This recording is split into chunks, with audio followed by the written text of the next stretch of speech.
Hello everyone,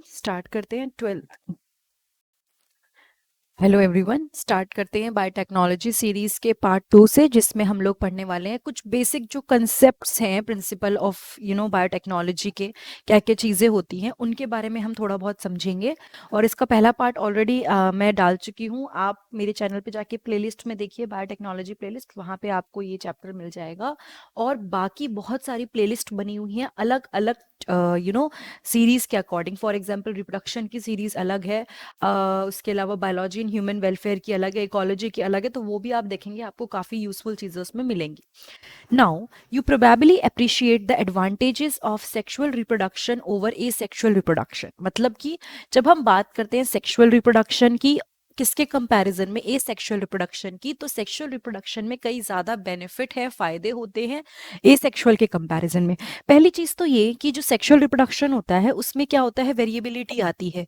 because दोनों parents के gene आते हैं, तो वेरिएबिलिटी आने से, वेरिएशन आने से क्या होता है, एडेप्टेशन बेटर रहता है। ठीक है, तो काफ़ी फायदा रहता है उन इंडिविजुअल्स को जो इस सेक्सुअल रिप्रोडक्शन पर डिपेंडेंट होते हैं। एक तो दोनों पेरेंट्स के कुछ ना कुछ जीन्स या कुछ ना कुछ कैरेक्टर्स सेकेंड जनरेशन में आते हैं। The former provides opportunities for variation and formulation of unique combination of genetic setup, some of which may be beneficial to the organism as well as the population। यानी कि जो sexual reproduction है वो कई सारी वेरिएशन को जगह देता है, मतलब कि अपॉर्चुनिटीज होती है वेरिएशन के लिए, बहुत सारी वेरिएशन होती है, and formulation of unique combination of genetic setup. इसका मतलब क्या है कि formulation of unique combination of genetic setup, इसका मतलब है कि कई सारे नए कॉम्बिनेशन भी बनते हैं। फॉर एग्जाम्पल, अगर एक कॉपी करके दूसरा सेम टू सेम पेरेंट अगर कोई मतलब ऑफस्प्रिंग बना रहा है, तो उसमें कोई वेरिएशन नहीं होगी, कोई नया यूनिक कॉम्बिनेशन नहीं आएगा।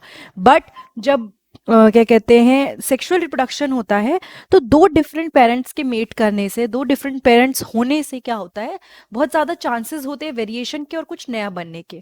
Now asexual reproduction preserve the genetic information while sexual reproduction permits variation। अगर बेसिक एक बात करें तो asexual reproduction में क्या होता है, जेनेटिक इंफॉर्मेशन प्रिजर्व रहती है, वैसे की वैसी रहती है, और नेक्स्ट जनरेशन में वही मिलती है। लेकिन सेक्सुअल रिप्रोडक्शन में वेरिएशन को बहुत मतलब मौका मिलता है। Traditional hybridisation procedure used in plant and animal breeding very often lead to inclusion and multiplication of undesirable genes along with the desired gene। उसने क्या बोला, ट्रेडिशनल हाइब्रिडाइजेशन प्रोसीजर जो आज तक यूज होते आ रहे हैं, हाइब्रिडाइजेशन के प्रोसीजर। ना, व्हाट इज हाइब्रिडाइजेशन? जब दो डिफरेंट टाइप के जीन्स को हम मिलाते हैं, हम हाइब्रिड बनाते हैं। समझ लीजिए, हमें एक ऐसी काव बनानी है जिसका मिल्क बहुत ज़्यादा प्रोड्यूस होता हो और जो हेल्दी हो, तो हम, या फिर कोई और कैरेक्टरिस्टिक ले लेते हैं, तो हम एक ऐसी काव लेंगे जो मिल्क प्रोड्यूस करती है, और दूसरी तरह की जो हमें हेल्दी चाहिए वो लेके हम एक नया हाइब्रिड बनाएंगे।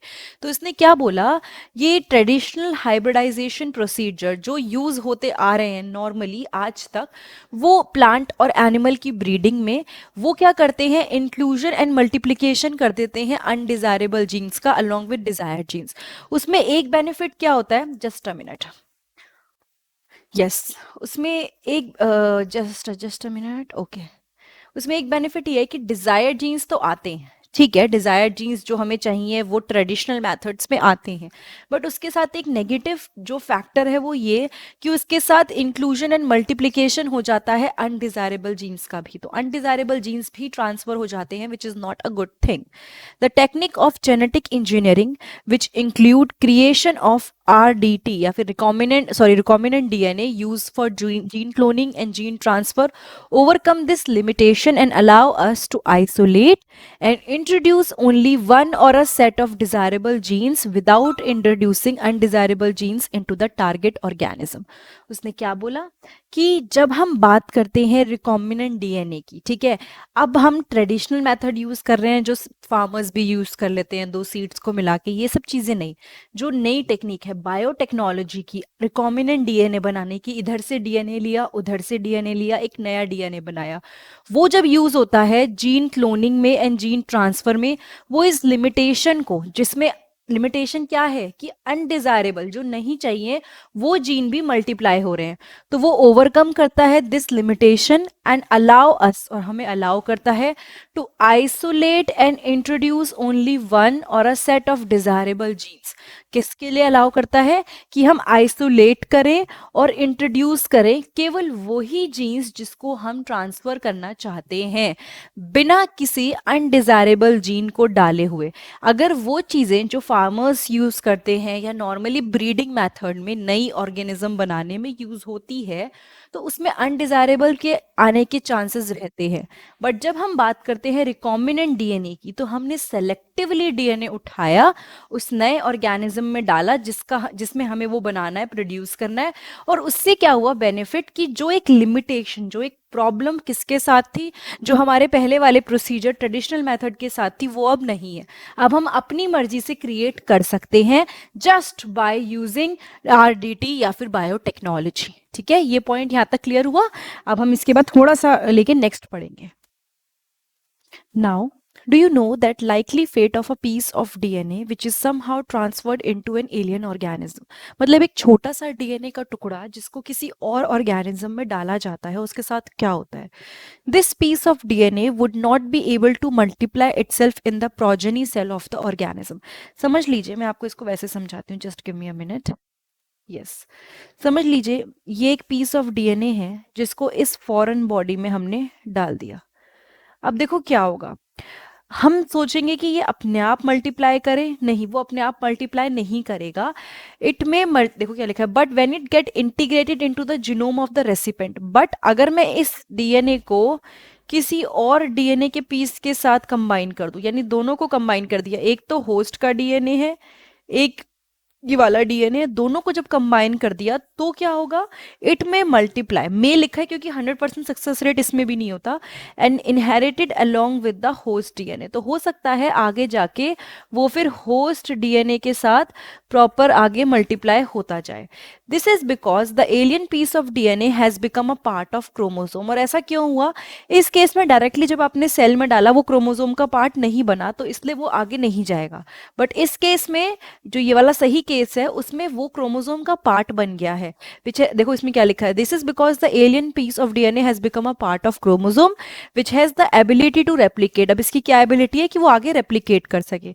इन a chromosome there is a specific DNA sequence called the origin of replication. होता क्या है, क्रोमोसोम के अंदर एक स्पेसिफिक, एक पर्टिकुलर डीएनए सीक्वेंस होता है जिसको हम बोलते हैं ओआरआई। क्या बोलते हैं, ओआरआई, ओरी, वैसे तो उसको छोड़ दो अभी के लिए, बट ओरिजिन ऑफ रेप्लिकेशन बोलते हैं, which is responsible for initiating replication.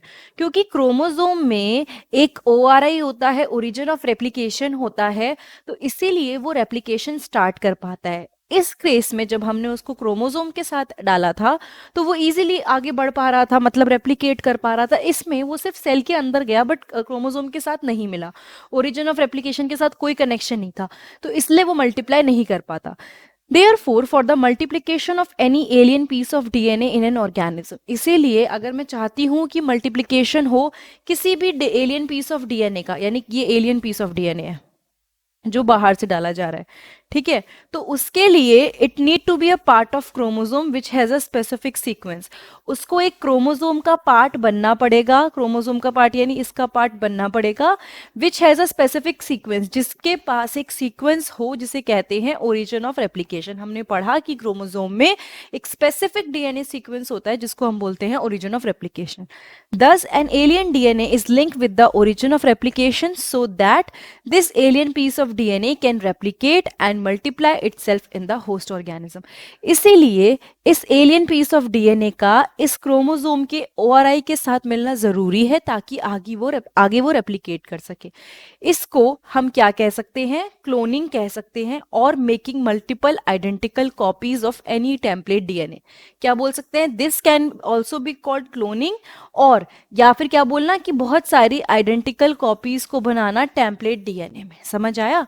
Now let us now just a minute focus on the first instance of the construction of an artificial RDT या RDNA molecule। RDT मतलब recombination DNA technology, तो उसमें ये recombinant DNA molecule। हम पहला वो case देखेंगे जिसमें artificial recombinant DNA molecule हमने बनाया था। The construction of the first recombinant DNA emerged from the possibility of linking a gene encoding antibiotic resistance with a native plasmid of Salmonella typhimurium। ध्यान से सुनेंगे। पहला रिकॉम्बिनेंट डीएनए जो बना, कैसे बना? हमने एक जीन को, जो कि एक एंटीबायोटिक रेजिस्टेंस है, समझ लो एक जीन है जो किसी एंटीबायोटिक रेजिस्टेंस चीज के लिए कोड कर रहा है, मतलब कोई जीन जो एंटीबायोटिक रेजिस्टेंस है उस चीज के लिए कोड कर रहा है, उसको हमने एक प्लाज्मिड के साथ डाला। और प्लाज्मिड क्या होता है? प्लाज्मिड होता है autonomously replicating circular extra chromosomal DNA. Confuse नहीं होना, जस्ट अ मिनट में बता देती हूँ। देखो क्या होता है, ये ऐसे सर्कुलर प्लाज्मिड होता है, ठीक है, ये अपने आप रेप्लिकेट कर जाता है, लिखा तो है ऑटोनोमसली रेप्लिकेटिंग, खुद से रेप्लिकेट कर लेता है, सर्कुलर होता है। तो हमने एक ऐसे जीन को डाला इसके साथ, और वो जीन क्या था? एंटीबायोटिक रेजिस्टेंस चीज के लिए कोड कर रहा था, एनकोडिंग एंटीबायोटिक रेजिस्टेंस, ठीक है। और ये प्लाज्मिड किसका था? ये लिखा भी है सैल्मोनेला टाइफेरियम, ठीक है। कुछ हार्ड नहीं है, जस्ट पहली बार पढ़ोगे तो अजीब लगेगा, दूसरी बार पढ़ोगे तो ठीक लगेगा, थर्ड बार में एकदम क्लियर हो जाएगा। Stanley Cohen and Herbert Boyer accomplish this in 1972।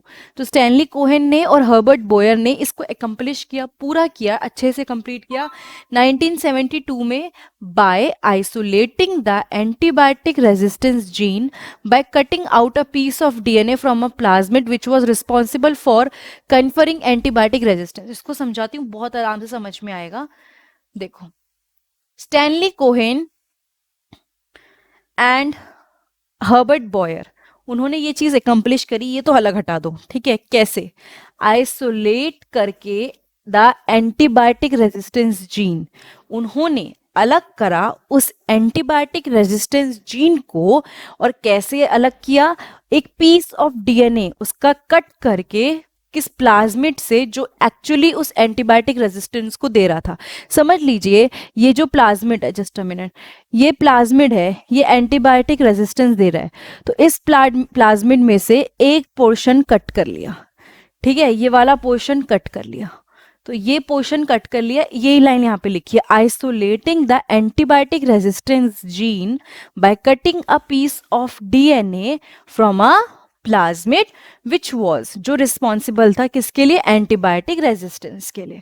The cutting of DNA at specific location become possible. अब मुझे ना कहीं से भी मैं कहीं नहीं काट सकती, मुझे क्या चाहिए? एक पर्टिकुलर लोकेशन चाहिए जहां से मैं कट करूंगी, ओआरआई भी होना चाहिए, ठीक है। तो जब मैं इसको कट करूंगी, cutting of DNA at specific location become possible with the discovery, किसकी डिस्कवरी से, किस चीज से ये पॉसिबल हुआ?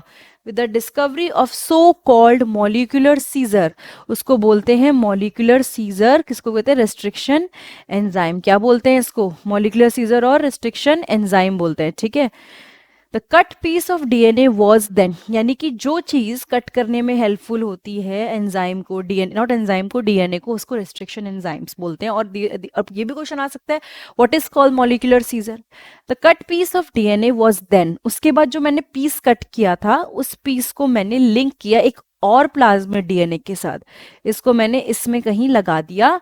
These plasmid DNA act as vector to transfer the piece of DNA attach to it. अब ये जो प्लाज्मिड है ना, ये गोल गोल, ये ऐसे वर्क करेगा कि ये इस डीएनए को, जो एलियन पीस ऑफ डीएनए, उसको होस्ट की बॉडी में रेप्लिकेट करवाने में हेल्प करेगा। You probably know that mosquito act as an insect vector to transfer the malarial parasite into human body। हमें पता है कि जो हमारी, देखो, जो मलेरिया है वो एक्चुअली प्रोटोजोआ से होता है, लेकिन वहाँ पे जो मच्छर होता है वो एक वेक्टर की तरह वर्क करता है। जो प्रोटोजोआ एक्चुअली यहाँ पे जो है स्पोरोजोइट्स वगैरह, वो ट्रांसफर होते हैं ह्यूमन में, किसकी हेल्प से? किसकी हेल्प से? मॉस्किटो की हेल्प से। तो मॉस्किटो वहाँ वेक्टर का काम कर रहा है, और एक्चुअल जो जिसकी वजह से मलेरिया होता है वो प्रोटोजोआ होता है। तो यहाँ पे यही बोला है कि mosquito act as an insect vector to transfer the malarial parasite into the human body. इसी तरह से a plasmid can be used as vector to deliver an alien piece of DNA into the host organism. उसी तरह से ये जो plasmid है, ये वाला फिर से हाईलाइट करी हूँ, ये पर्टिकुलर प्लाज्मिड जो है वो यूज हो सकता है एक वेक्टर की तरह, कि वो होस्ट में जाके ये जो डीएनए है, फॉरेन डीएनए जो है ना, ये दिख रहा है आपको, इसको ट्रांसफर कर देगा। The linking of antibiotic resistance gene with the plasmid vector become possible with the enzyme DNA ligase. देखो दो चीज अभी पड़ी, एक काटने वाली एक जोड़ने वाली। तो जो चीज काटने का काम करती है चेंज नहीं होगी, ये एक बार लर्न करना है बस। रिस्ट्रिक्शन एंजाइम मॉलिक्यूलर सीजर कहलाते हैं, बिकॉज जहां स्पेसिफिक साइट से हमें कट करना होता है ये हेल्प करते हैं। और जो ऐड करने में, जैसे डीएनए का टुकड़ा है उसको कहीं ऐड करना है, जो उसमें हेल्प करता है वो कहलाता है DNA ligase, which act on cut DNA molecule and join their ends. अब आप यहाँ पे ऐड कर रहे हो, फिर यहाँ पे ऐड करोगे, हर चीज के लिए आपको कुछ चाहिए ना, ग्लू तो चाहिए कुछ लगाने के लिए, तो वो ग्लू का काम कौन करेगा? DNA ligase. This makes a new combination of circular autonomously replicating DNA created in vitro and is known as recombinant DNA. तो ये क्या कहलाता है, फिर से सुनो। दिस मेक अ न्यू, एक नया कॉम्बिनेशन बनता है सर्कुलर ऑटोनोमसली रेप्लिकेटिंग डीएनए का, एक सर्कुलर अपने आप से रेप्लिकेट होने वाला डीएनए जो हमने बाहर बनाया, नेचुरल कंडीशन में नहीं, बाहर बनाया, और उसको हम बोलते हैं रिकॉम्बिनेंट डीएनए। वेन, इसको बेसिकली ये जो बन गया ना आपका, इसको हमने रिकॉम्बिनेंट डीएनए बोला, ठीक है। ये जो दिख रहा है ये आपका, सॉरी, ये रिकॉम्बिनेंट डीएनए है। अब इसने क्या बोला, जब ये डीएनए हम ट्रांसफर करते हैं ई कोलाई में, समझ लो यहाँ पे होस्ट जो है, एक सेकेंड, यहाँ पे जो होस्ट है वो क्या है? ई कोलाई है। यहाँ और लिख देती हूँ कहीं भूल जाओ और दिखे ना, ई कोलाई है, ठीक है। जब इसको हमने ई कोलाई में डाला, when this DNA is transferred into E. coli, a bacterium closely related to Salmonella, जैसे Salmonella एक बैक्टीरिया है वैसे E. coli भी बैक्टीरिया है, it could replicate using the new host DNA polymerase enzyme and make multiple copy। तो ये replicate कर पाएगा, यहाँ पे जब आपने ट्रांसफर कर दिया वो रेप्लिकेट कर पाएगा। एक सेकेंड, क्या लिखा हुआ है? हाँ, it could replicate using the new host DNA polymerase enzyme। नए होस्ट का DNA polymerase enzyme, DNA polymerase enzyme बहुत यूजफुल होता है जब आपको आगे रेप्लिकेशन प्रोसेस पूरा करना है तो, और फिर उसकी बहुत सारी कॉपीज बन जाती हैं, मल्टीपल कॉपीज बनती हैं। अब देखो, ये जो एबिलिटी होती है to multiply copy of antibiotic resistance gene in E coli was called cloning. जब हमने एक जैसी बहुत सारी कॉपी बनाई एंटीबायोटिक रेजिस्टेंस जीन की, किस में? ई कोलाई में, तो इसको हमने क्या बोला? क्लोनिंग बोला। Cloning of antibiotic resistance gene in E coli, क्या बोला? Cloning of antibiotic resistance gene in E coli. You can hence infer that there are 3 basic steps in genetically modified an organism।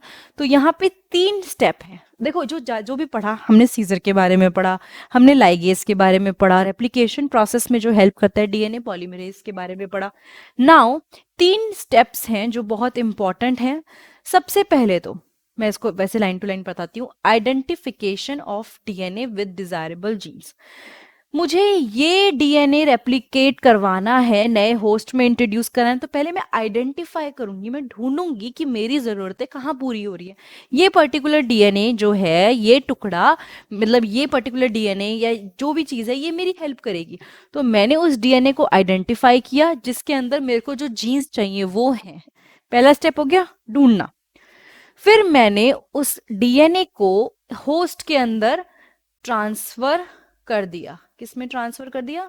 I transferred it to the host. Then third one is maintenance of introduced DNA in the host and transfer of the DNA to its progeny। अब सिर्फ host में transfer करके मेरा काम खत्म नहीं होगा, मैं इसको होस्ट में ये आगे रेप्लिकेट करते रहे, ये इंश्योर करूंगी कि भैया ये अच्छे से काम करे, और उसके बाद ये आगे अपनी प्रोजेनी में, मतलब जो इस होस्ट के आने वाली जनरेशन है, आने वाले सेल्स हैं, उनमें ये इसको ट्रांसफर करता रहे। ये भी मेरी एक रिक्वायरमेंट है। तो क्या चीजें हुई? आइडेंटिफाई करना डीएनए को, किसमें? जिसमें डिजायरेबल जीन्स हुए। पहली चीज identification of DNA with desirable genes, introduction of identified DNA into the host, मैंने उस डीएनए को होस्ट के अंदर डाल दिया। उसके बाद इंट्रोड्यूस डीएनए को जो मैंने डाला है उसको मैं मेंटेन करके रखूंगी कि ये आगे अपनी आने वाली प्रोजेनी में उसको ट्रांसफर करता रहे, तो फाइनली जाके मेरा प्रोसेस पूरा होगा। फॉर एग्जाम्पल मैंने होस्ट में डाल दिया बट होस्ट ने उसको अंदर आगे पास ऑन ही नहीं किया, तो मेरा डीएनए तो वहीं रह गया ना, मेरा काम तो खराब हो गया। तो ये 3 स्टेप्स हैं जो बेसिकली एक ऑर्गेनिज्म को मॉडिफाई करते हैं, एक नया ऑर्गेनिज्म क्रिएट कर देते हैं इन द फॉर्म की नए कैरेक्टरिस्टिक्स उसमें आ जाएंगे। तो ये चीजें याद रखनी है, पहला, दूसरा, तीसरा स्टेप और ये आपका इस तरह से ये वाला जो पार्ट है ये पूरा हो गया। हमने बहुत अच्छे से पढ़ लिया। क्या पढ़ा हमने कि बेसिक जो डेवलपमेंट और कंसेप्ट्स होते हैं ना बायोटेक्नोलॉजी के। अब देखो आरडीटी आपको पता चल गया, जीन ट्रांसफर कैसे होता है, ओरिजिन ऑफ रेप्लिकेशन क्रोमोसोम में होता है which is responsible for starting और इनिशिएटिंग रेप्लिकेशन। प्लाज्मिड सर्कुलर होता है जो अपने आप रेप्लिकेट हो जाता है, ठीक है। रिस्ट्रिक्शन एंजाइम कैची होती है, सीजर होती है। उसके अलावा लाइगेस जो पकने के लिए ग्लू होता है। क्लोनिंग क्या होता है और 3 स्टेप्स क्या होते हैं, ई कोलाई क्या होता है वो भी हमने देखा। प्लस हमने पूरा प्रोसेस समझा कि कैसे कैसे काम हुआ। तो आई एम होपिंग कि वीडियो से आपको जो ये कंसेप्ट है बेसिक ये क्लियर हो गया होगा। और अगर ये वीडियो अच्छी लगी है तो please like comment subscribe share करना मत भूलिएगा, that motivates me, okay. And next thing is कि आप मेरे चैनल पे जाइए, वहाँ 11th playlist, 12th biology playlist, उसके अलावा biology in human welfare, reproduction, ecology, ऐसी बहुत सारी प्लेलिस्ट हैं जिसमें एनसीईआरटी को मैंने लाइन टू लाइन समझाया है। आप वो देखो, आपको कुछ ना कुछ अगर 12th या 11th की वीडियो देखनी है तो कुछ ना कुछ हेल्पफुल ज़रूर मिलेगा। Thank you so much.